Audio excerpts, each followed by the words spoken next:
Terry. Hello. Good afternoon. The Secretary General will update you on today's ministerial, and then he'll have time for a couple of questions.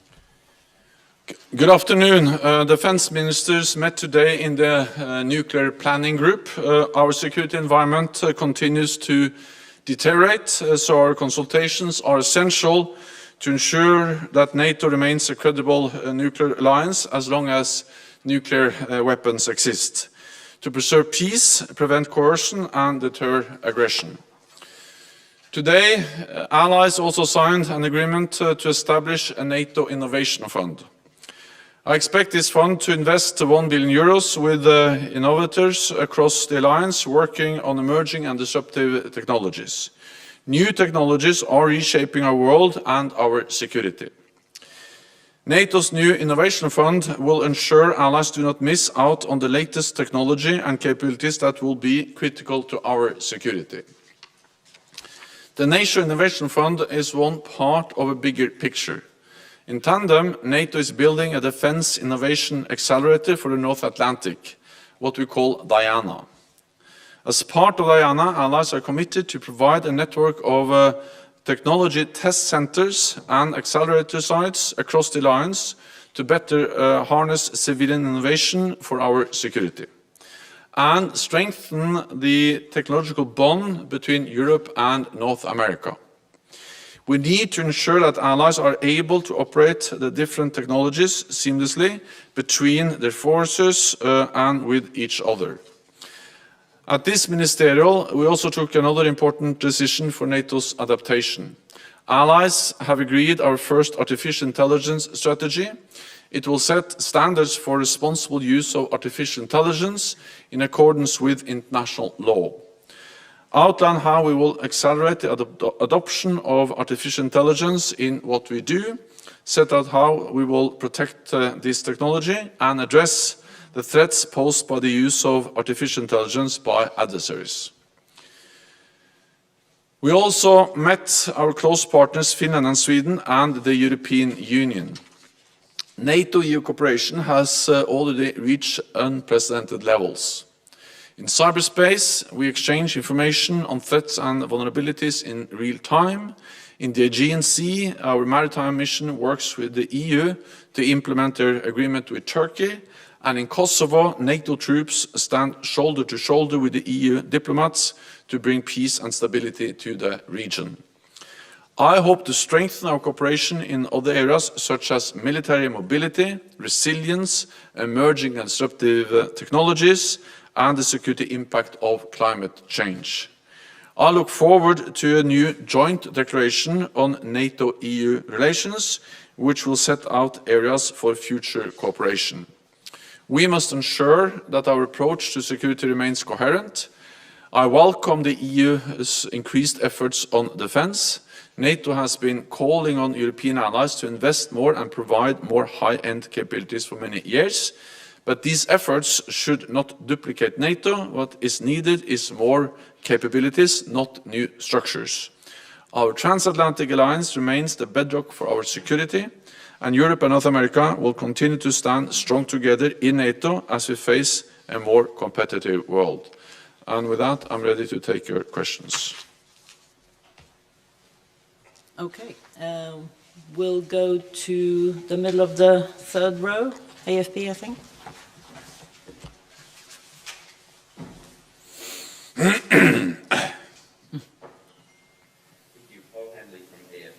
Sorry to change the subject a little bit, but last night President Joe Biden said that the U.S. has a commitment to defend Taiwan against China.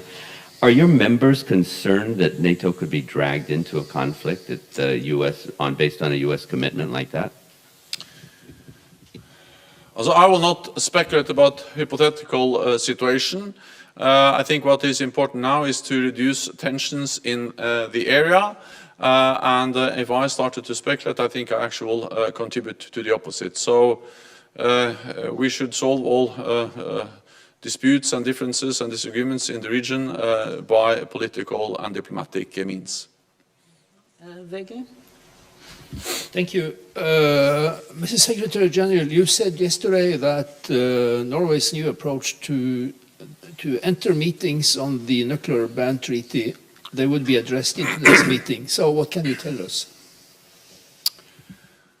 Well, I will not go into the details of our internal discussions, but we had good and constructive deliberations today, covering a wide range of nuclear issues, our nuclear posture, and also including the ban treaty. And it is important that the allies consult, especially on these issues, because they are of such great importance for all allies. And the importance of consultations was very much underlined during the meeting. Okay, we'll go with them. Mikael Hem, Norwegian Defense News. Yesterday, Vladimir Putin said that Lloyd Austin's recent visit to Ukraine opened up for NATO membership, and that would be a threat to Russia. Should he be worried about that? No, partly because NATO is a defensive alliance, and partly because it is for Ukraine and 30 NATO allies to decide when Ukraine is ready to join the alliance. No other country has any right to intervene or to have any say in that process, because Ukraine is a sovereign, independent nation, and sovereign, independent nations have the right to choose their own path, and therefore it is up to Ukraine to decide that they aspire for NATO membership, and then of course for 30 allies to decide when Ukraine is ready, when Ukraine meets the NATO standards.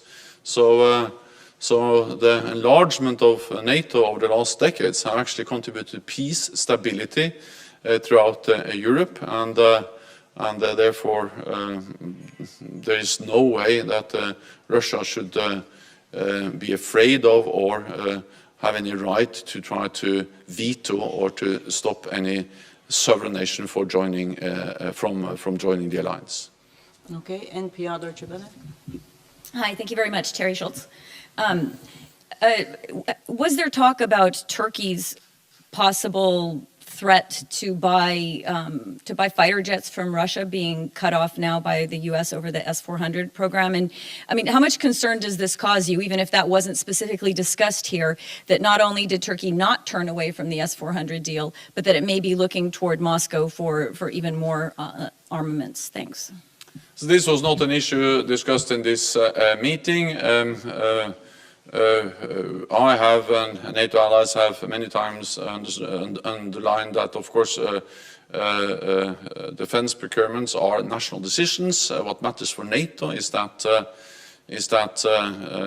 new capabilities are interoperable with NATO, and as I've stated before, the S-400 is a Russian system, not something we can integrate into the integrated air and missile defense systems of NATO, and it's not interoperable with NATO defense systems. That has been the message, and therefore we also looked into how we can support efforts to find alternative systems, and this work continues. Defense News. Thank you. Joe Gould, Defense News. On nuclear issues, President Biden indicated before taking office he believes the sole purpose of the U.S. nuclear arsenal is deterring or retaliating against nuclear attack. With the U.S. nuclear posture review underway, what are allies saying about a potential sole purpose or no first use policy? Would that be wise? And what new nuclear investments were discussed? Thank you. Well, at the meeting in the nuclear planning group, we discussed a wide range of issues, and I think this group and this format is important because it demonstrates that NATO is the platform where allies can consult on these issues, which are important for all allies.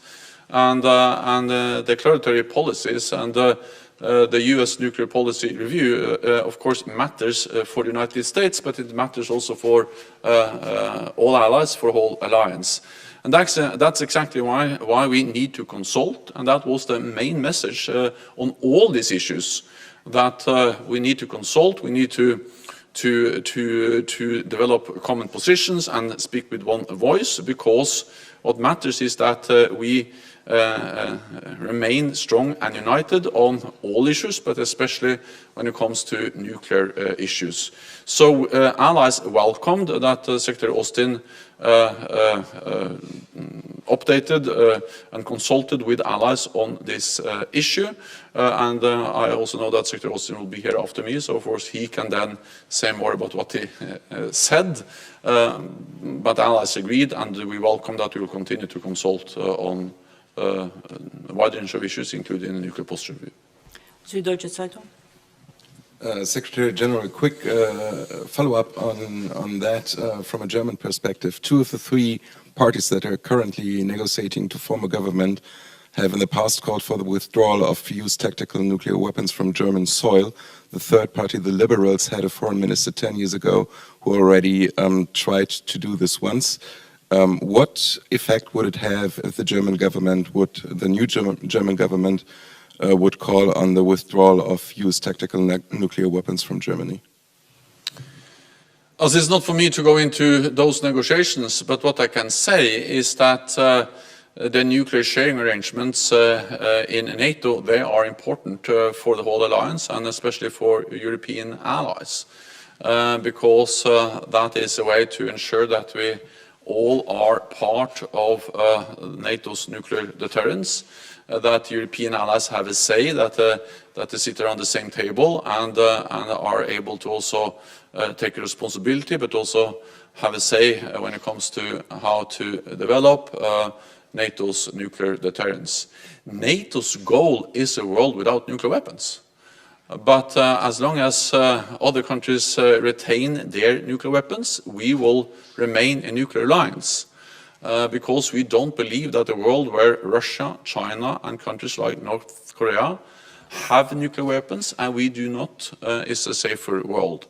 The European nuclear, or the NATO nuclear sharing arrangements also is a tried and tested structure. It's a way to have command and control and actually have all allies on board when it comes to something which is of great importance for the alliance. So NATO has many times stated clearly the importance of this, and that remains my position and the position of NATO allies as we agreed in June at the NATO summit this year. Politico. Thanks very much. David Hersner with Politico. I wonder if you could update us on, after your conversations with the EU, about the status of the new NATO-EU declaration. We know that France, in particular, among allies, is calling for much more concrete demonstrations of partnership, not just statements.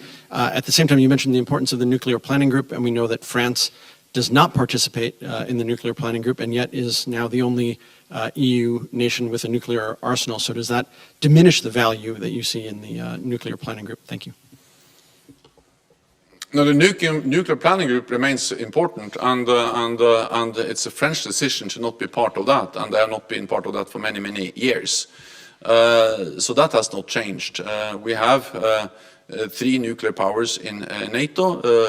The United States, the United Kingdom, and France, and then 2 of them are part of the nuclear planning group with the rest of allies, and then it's a French decision that they don't want to be part of that, and of course that's a decision we fully respect, but nothing has changed recently regarding that status and the way France is contributing to NATO also when it comes to nuclear deterrence.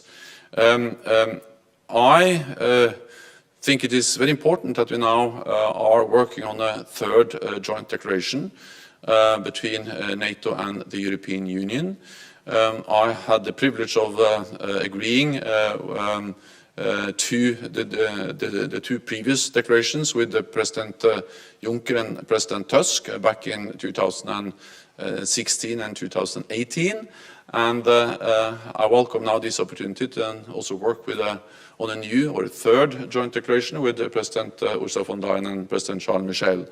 These declarations are important because they shape the framework for our cooperation. Then there is a lot of follow-on work, and we also identified a lot of areas as a follow-up of the previous declarations, like, for instance, military mobility, maritime security, cyber, hybrid, and many other areas where NATO and the EU are working together. We do a lot together. I mentioned, for instance, Kosovo, where NATO soldiers support the efforts of European diplomats or EU diplomats. The Aegean Sea, where we have the NATO naval deployment or presence, and of course cyber, where we share real-time information, and many other areas where we work together. So I think the time has come to make a third declaration, to update, to set out the ambitions for how to further strengthen NATO-EU cooperation. We share the same values, we share the same challenges, we share the same neighborhood, and of course to a large extent we also share the same members. More than 90% of the people living in the European Union, they live in a NATO country. So it absolutely makes sense that we work together, and I have discussed this both with President Charles Michel and with President von der Leyen, and the aim is to agree a new joint declaration in December, by the end of the year. We have time for two very quick questions, one in the room here, gentleman in the middle, and then we'll try to take one last online. So. Lucas Tomlinson, Fox News. Mr. Secretary General, are you happy that NATO forces are out of Afghanistan so you can focus on China? That was a very difficult decision, to decide to end 20 years of military presence in Afghanistan.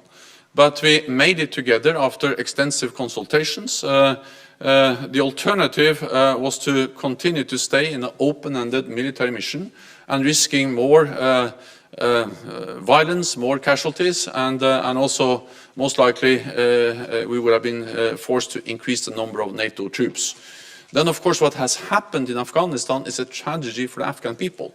And it's heartbreaking for all of us who have supported Afghanistan for all these years. Now we are consulting NATO allies and partners on how we can continue to hold the Taliban regime accountable for what they have promised on terrorism, not to make Afghanistan a safe haven for international terrorists again, what they have promised on human rights and also on safe passage. We continue to work on how to get people out.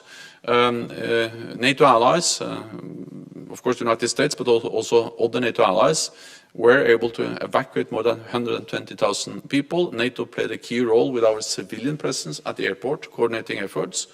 And we're also now working on resettling those Afghans who were able to get out of Afghanistan, and actually have made significant progress over the last weeks and days. And I also thank those allies who are accepted to resettle thousands of Afghans who have supported us in different ways, and their families over the last years. Then,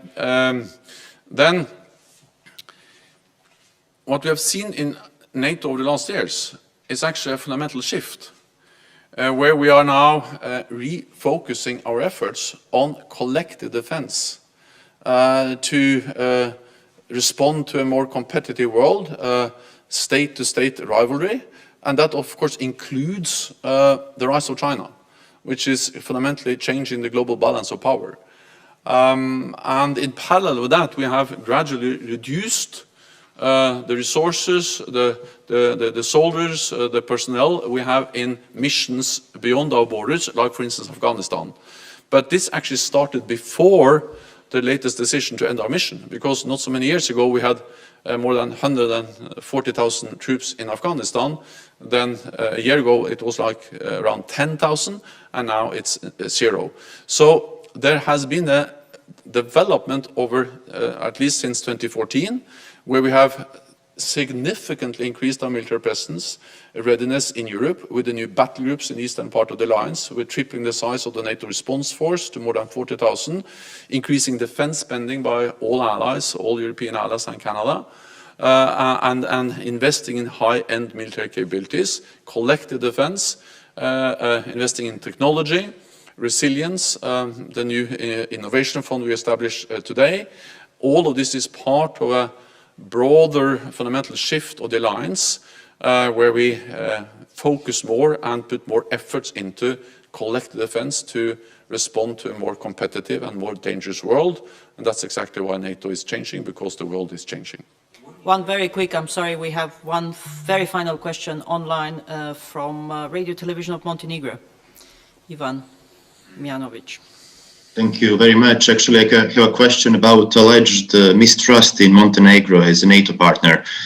There were some allegations that during NATO summit in June, there was unofficially said that the alliance should not share all the information with the new government of Montenegro because of the influence that Serbia and Russia have on it.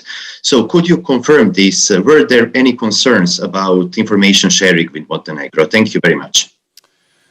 So Montenegro joined NATO not so many years ago, and Montenegro is a highly valued ally. Montenegro contributes to our shared security in many different ways, and I also appreciated the presence of the Defense Minister of Montenegro at our meeting yesterday and today at the NATO Defense Ministerial meeting here in Brussels.